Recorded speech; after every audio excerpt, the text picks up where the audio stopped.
which I'm getting ready to lead. That's why I'm going early down to the VA to get type of care. All right, it should be here in our community. Job placement. One of the things that Renard Thomas, if you don't know Renard Thomas, you already have, raise your hand, Renard. He's the director of the Veteran Resource Center here at COC. He's done a phenomenal experience working with Vietnam veterans, working with COC student veterans. I just got an update from one just now, just saying, hey, thank you for the job referral. He's working as a math tutor.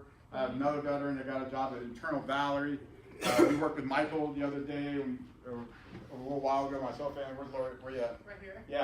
Yeah, I helped him. He's got a full-time job as an engineer. Yay. There are so many opportunities, and with the help of the collaborative, by you guys looking at my emails, giving me leads, helping these veterans find meaningful, purposeful employment. That's what's important. Meaningful, purposeful employment. So at the job placement, what we want to be able to do is provide, interviewing, resume building, LinkedIn. LinkedIn for veterans is huge. Veterans aren't aware that they get 1 year of free premium LinkedIn. All right, and that's a really powerful tool if they leverage it right. And there's a lot of other resources out there that veterans just aren't aware of. That we had one location, we could consolidate all these sources. We have 1,282 registered veteran-owned businesses in Santa Clarita. I guarantee a lot of those veteran-owned businesses want to hire veterans. So we have one central location. Guess where they can put their job listings? At our center, right? And they can actually come and post their jobs, and our veterans can get jobs. Last thing that Elliot hit here is huge. Veteran Service Center, VSO. This number, don't quote me on this number, but it's somewhat accurate from I got from CalVet. 20 to 25% of veterans actually receive some type of disability rating from the VA. 60 to 70% of veterans are actually eligible for some type of disability rating from the VA. Would it be 0% or 100%? But they just, again, pride. I heard from veterans that just don't even want to deal with the paperwork, the bureaucracy, and all that kind of stuff. You have phenomenal people like Josaphian, but there are some other really good VSOs out there. We just need to leverage them. By having permanent VSOs in our footprint, that is one opportunity that we have to really service our veterans, because it opens up many more doors when you get that VSO who lobbies for you. Next slide, please. Build it through, please. So, again, I'm a member of the VFW and also a member of the American Legion. We want to have a recreation center where there's no alcohol at our recreation center, but we want a recreation center where the veterans can come and they can could be in a room, they can play pool, play ping pong, they can collaborate, they can talk. They don't have to worry about their language. I know one of the things that Renard had challenges with his own location. As veterans, you can kind of talk a little rough sometimes. You can't really talk like that on CLC's campus or certain areas. So we want a closed off area where veterans can come in and actually just let their hair down, right? Or whoever has hair left, or curse. Yeah, curse. Yes, and say things that they're all speak the same language and feel in an environment where they're comfortable. All right, and we've seen some phenomenal work, Judy. I remember when we had the young veterans when we were doing the what we call in the morning. Chat and chew. We had some really pretty powerful things that transformed when we had the younger veterans come in and see the older veterans, and really tears, everything. I mean, it was really life-changing. And so we need that for our veterans. We need that in our community. Then we have computers there. We need computers that have the ability, to do their resumes, to do their LinkedIn, to do everything they can do on a computer. We need several computers. They need an actual computer room with resources tables for both benefits and also employment. And then a kids area, because we want our veterans to come in there for mental health services and for job placement. But we know that they need a place for their kids. So we want a nice place where the kids can go and they can be safe while their parents are receiving some type of care, whatever it would be. But yeah, we want the place to be kid friendly, but that would be its own sealed room for the kids themselves. Next slide, please. Build it through. So I kind of hit on this already. One of the things I've done since September, I've worked roughly about 45 veterans. I've pushed about 12 veterans in actual employment. Again, just doing this part-time, learning on. I mean, there's nothing like helping facilitate someone gain employment, meaningful employment. And I've told this story before that even with veterans that have 100% disabled, 60% from the Army, disabled from Social Security or whatever, it doesn't matter. Some people think, oh, well, they have money, they're good. No, they need a task purpose. You know, they came from an environment where they had that task purpose, and then all of a sudden we kind of let them loose. And Tom, I'll put him on the spot, but he and I both went through TAP, different. He went to the Navy, I went to the Army, and when we were just talking about, it's called Transition Assistance Program. All right, most of us, when we go through that, we're just trying to get the heck out of here, right? We're not really paying attention. I went to the one at Fort Irwin, even though I was stationed at Lemoore. I went to the one at Fort Irwin. They're not really paying attention, and sometimes the instructors, the people that contract to do TAP, they're just going through the slides and checking the box. All right, so, but it's really important to us afterwards, right, Tom? Yeah. Afterwards, we're like, man, we should have retained that information, or maybe we should have taken the notes, because there was some really good stuff. But we just, you know, so this is where this comes in. We have this here in the community that allows veterans to come here and develop themselves professionally, you know, and so forth. We'll have online job board networking, which is huge, huge. As we know, most interviews are happening because of who you know, right? They're introducing people, they're taking resumes, they're introducing the HR and so forth. Next slide, please. All the way through. So that's our superstar, right? Yeah, we need to, you know, make about 1,000 of him, but basically, as you know, that is the one-stop shop for veterans. This is the key person to get them, and we want them to be very good at what they do, these VSOs. They can be nationally certified, there's different levels of certification, but they can take care of everything from the education. And the biggest benefit that I know Bill said he wished he would have known about it when he had to put his kids through college, but the biggest thing California has is the California Tuition Waiver Program. So you're a veteran with 0% disability, just 0%. You get that from just twisting your ankle while doing PT. 0% disability. Your kids, as long as your kid earns under $13,000 a year, so that's pretty simple. As long as they don't get crazy in the summer and make a lot of money, they go to college, any CSU, UC, or community college for free. And I had a friend who his daughter just graduated from UC Davis with their doctorates. And it's up to the school whether or not they will continue to pay that tuition all the way up through their doctorates. But right now it's guaranteed through your bachelor's, but a lot of schools are going ahead and getting it all the way through your doctorate level. That's free tuition. That's huge. The only thing you're worried about is room and board if they're living on campus. But if they're not living on campus, you're not even worried about that. So I know Bernard, I mean, he's very familiar with that. I mean, that's probably one of our biggest things that we try to push. Not too expensive to go to community college, but we know at CSUN and some of our other schools, UC Berkeley and so forth, it can get costly. And again, that starts with who? The VSO. The VSO sitting down with you, QA, QC, you find out what kind of degrees you sustain on active duty, and then file that claim for you. It's really hard. You can do it on your own, but it's hard. You can do it on your own. It's possible, but it's hard. Most veterans tap out and don't decide not to do it. Next slide, please. Mental health. All right, so our goal is, again, one day get this thing funded by the county. A veteran. So the idea would have a veteran who's a master's in social work. It's be closer for our veterans to go get service. And PTS strategies and seminars. One of the Judy and I were talking, and we're working on a grant with David to the county. Who's the county, or I don't forget the organization we did. Mental Health America. Mental Health America. So one of the things, I have 2 daughters, 15 and 17, and I deployed 9 times, and I do have 70% of my disability is PTSD. So I can actually be a really difficult person to live with sometimes. And my teenage daughter's probably like, what the heck is wrong with this guy? You know, it's like, you know, and the thing is that they're just not. I don't think we do a good job as a community. I really do, and as a service, really educating our children and our spouses what it's like to live with someone with PTSD. What are the indicators? What are things you can do to mitigate the situation? Because your kids. I forwarded, I think, an article to Shannon. I forwarded you guys an article. They just did a study. It was in Texas of a big population of veterans. Our children are having issues in schools. The veterans, our children are having major issues in schools. They're acting out because they're getting verbally and sometimes physically abused at home by their veteran parent. So then they become truant in the community. They're causing problems. Law enforcement becomes an issue for law enforcement. It's a really big issue, and I don't think we really understand it as a community. Really understand, because if we have 8,000 to 12,000 veterans in our community, and there's 2.5 per veteran, you're talking roughly in our community, you're talking numbers anywhere from 20 to 40,000 people that are tied to those veterans, right, that are being impacted by PTSD, and we just think it's just a veteran itself. So our goal would be someday have seminars. Right now we're thinking target age 13 and up, have seminars on living with someone with PTSD to give them the tools, the resources they need so they can deal with those individuals that have, family members that have PTSD. So this is something we're really passionate about, and I am too. Next slide, please. So, do we know, anyone know who these are? These people?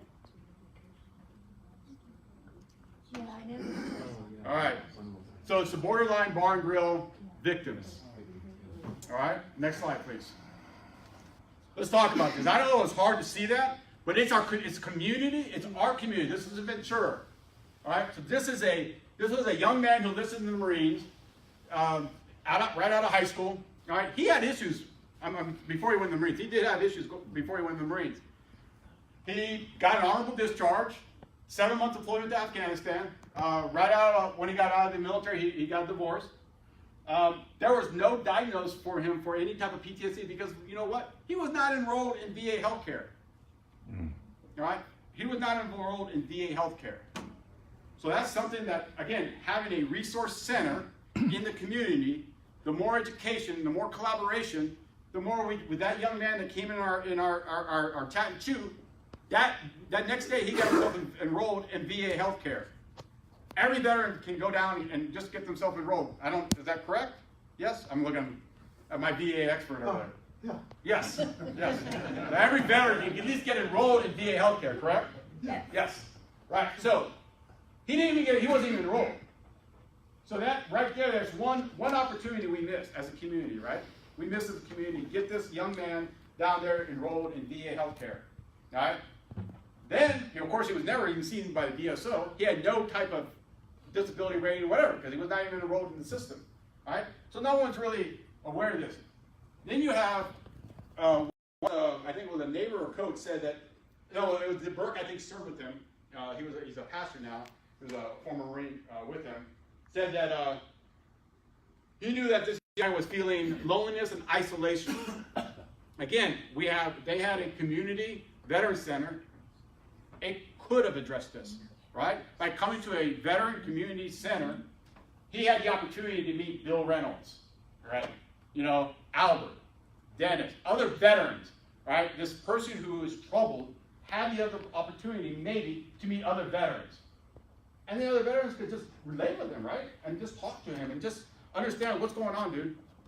I understand you're having some challenges. Help him out. Then the last one is the city, the little neighborhood block that he lived in was considered one of the safest cities or blocks in California. And his mother, the neighbors actually sympathized with the mother. Because here she is with this 28-year-old, I think it was 29-year-old son, former Marine. She didn't know what to do with him. She didn't know what to do with him. And we've had it plenty of times in our center. I've seen spouses bring their husband with them who has early onsets of dementia and saying, I don't know what to do with my husband. And then Judy and Patty, everyone figures it out, right? So again, had she in Ventura, and Ventura is really progressive, and they're growing too, their collaboration as well.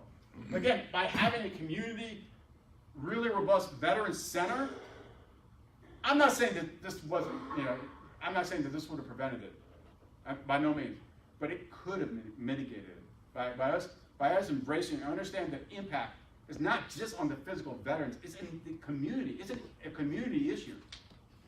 And then this is just and then these slides, we can send them to you if you want, but this is just to the article for some of these numbers. There's more data that kind of shows the timeline. It's pretty alarming. Yes? I am Yves. I'm the president of School Alpha at CISA, and David Long was one of our veterans at CISA.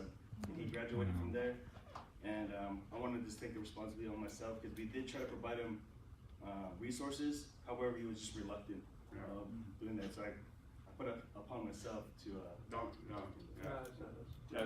that's a lot to put on yourself. Again, this is a community thing, right?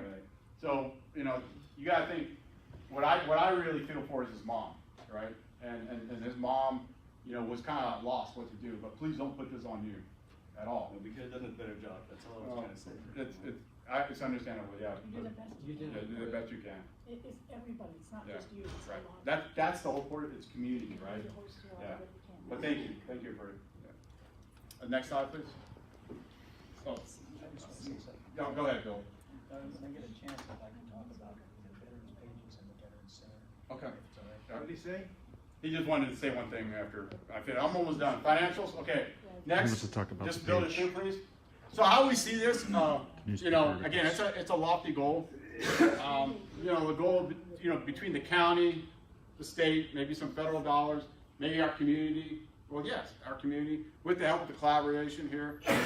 You know, we'd like to get a permanent executive director.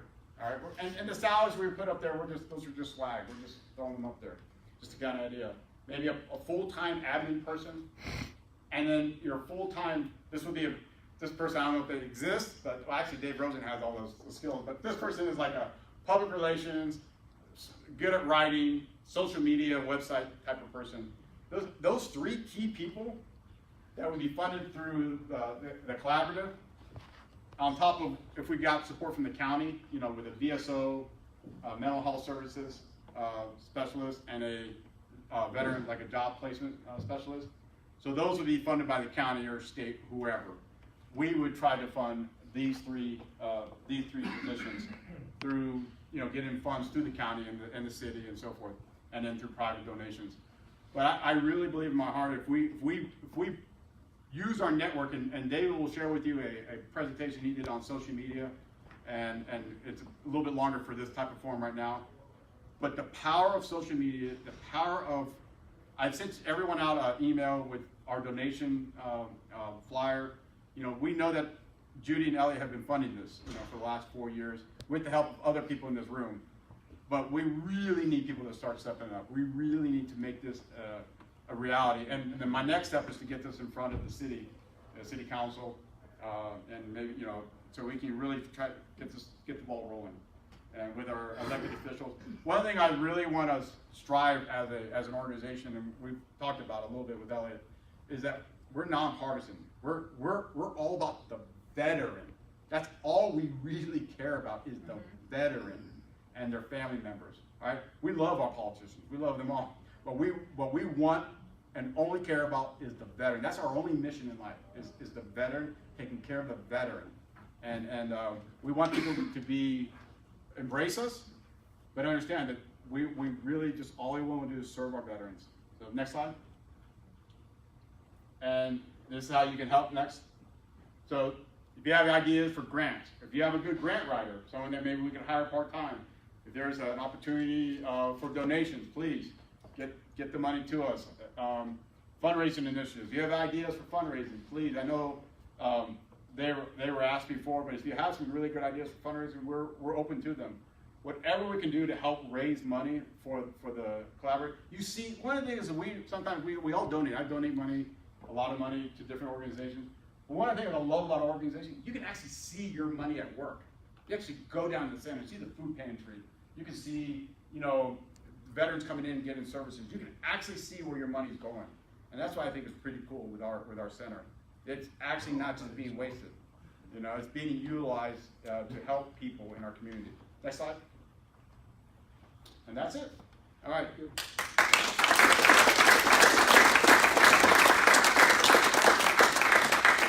I must go to an appointment, but I know Bill wanted to say something quick, and then. Yeah, just quickly, Bill Reynolds here, Director of Veterans Affairs with KHTS Hometown Station. I interview our local veterans. The purpose is to honor their service and their lives. It's amazing that what the guy down the street has done for his country, and you don't know, they don't go out and talk about it. But as a combat veteran myself, I find that when I'm talking to other veterans, they really open up.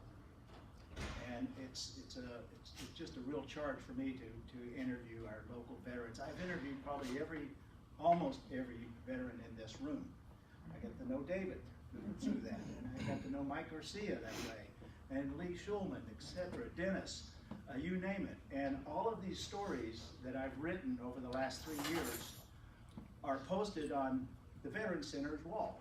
And it's kind of a treat for me to go in there and see all of these articles lined up all the way around the room. So I just got to give Elliot a ton of credit for making that happen. He reached out to me some time ago and he says, hey, could you send me the PDF pages for the stories you've written? And so I sent him a few. I didn't really get that he wanted all of them. And before long, I mean, he's got them framed and posted over there. So it's really a cool thing to see. So I thank you very much, Elliot. We have over 120 of them on the wall in now. Wow. And we need a bigger wall. That's why we need a new space. I have to tell you that I've tried my damnedest to get JR over there, but he doesn't seem to want to do it. That would be It's your turn. That's why I can't get on a wall. Nobody knows my name. I know, and I'm going to tell everybody if you don't get over there. So for all of you veterans who I I haven't just spoken said JR, to, but it's hard to. reach out to me. I want to talk to you. I never submit anything to be published unless the veteran approves of what I've written for accuracy. I'm adamant about that. So Okay, you have something to say? Yeah, real quick.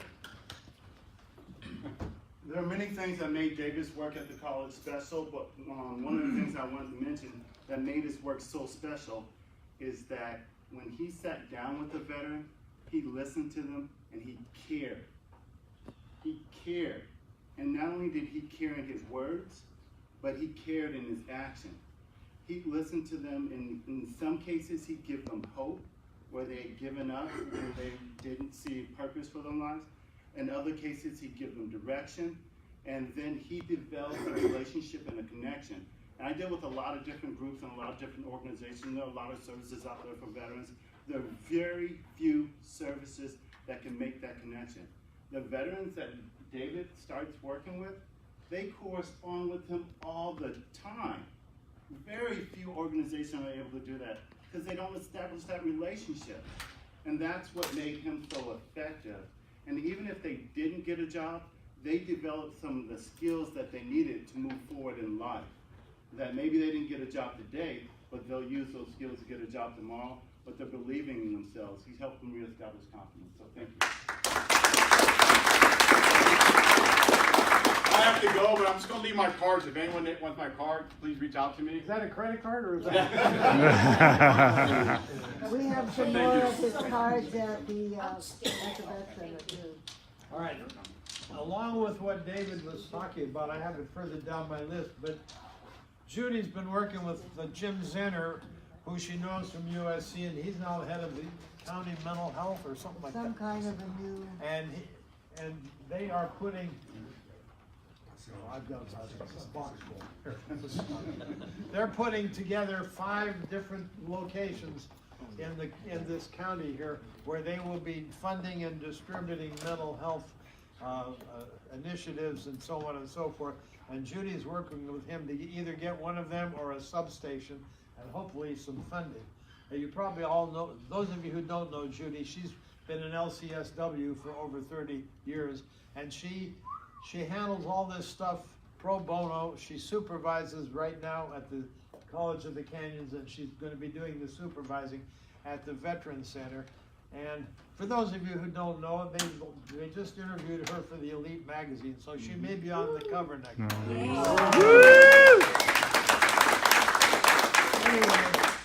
Anyway, I only mention that because she's my wife.